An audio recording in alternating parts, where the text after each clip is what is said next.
प्रयत्न ही अशी गोष्टच आहे की प्रयत्न करीत असताना प्रयत्न करणाऱ्याला प्रकाश दिसत जाऊन त्याला प्रभूचा प्रसाद प्राप्त होतो। प्रयत्नाला पर्याय नाही हे माणसाने सदैव लक्षात ठेवले पाहिजे।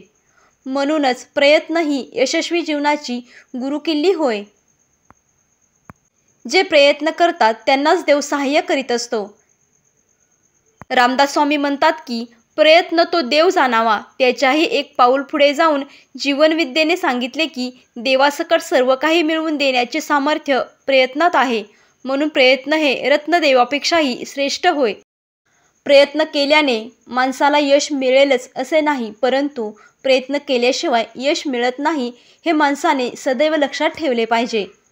देवासकट सर्व काही प्राप्त करून देण्याचे सामर्थ्य प्रयत्नात आहे। म्हणून प्रयत्न हे रत्नदेवापेक्षाही श्रेष्ठ आहे।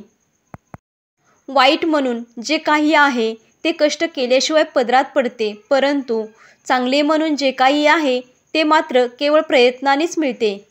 प्रयत्नाशिवाय प्रसादही नाही असा प्रभूंचा प्रिय संकेत आहे। प्रयत्न श्रेष्ठ की परमेश्वर श्रेष्ठ असा प्रश्न असेल तर प्रयत्न श्रेष्ठ असे म्हणणे योग्य ठरेल। प्रपंच काय किंवा परमार्थ काय, प्रयत्नाशिवाय कोणतेच फळ मिळत नाही। म्हणून प्रयत्न हाच परमेश्वर जाणावा।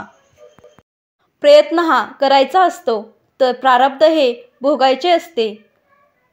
ज्या गोष्टी माणसाच्या हातात नसतात त्याबद्दल काळजी, चिंता, दुःख करीत वेळ वाया घालवण्यापेक्षा ज्या गोष्टी त्याच्या हातात असतात त्यासाठी सतत प्रयत्न करत राहणे माणसाच्या हिताचे असते।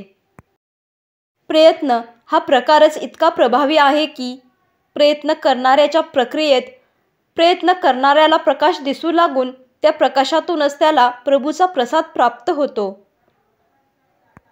धड पडेपर्यंत केलेली खटपट म्हणजे धडपड।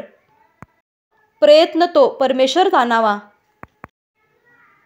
प्रयत्न करणे हे माणसाचे काम आहे। प्रयत्नाला यश येण्यासाठी झटणे हा माणसाचा धर्म आहे। यश किंवा अपयश हे जे काही मिळेल त्याचा शांतपणे स्वीकार करणे हे माणसाचे कर्तव्य होय। प्रयत्न व अभ्यास यांना जीवनात पर्याय नाही। व्हिडिओ आवडला असेल तर व्हिडिओला लाईक करा, शेअर करा आणि चॅनलला सबस्क्राईब करा। धन्यवाद।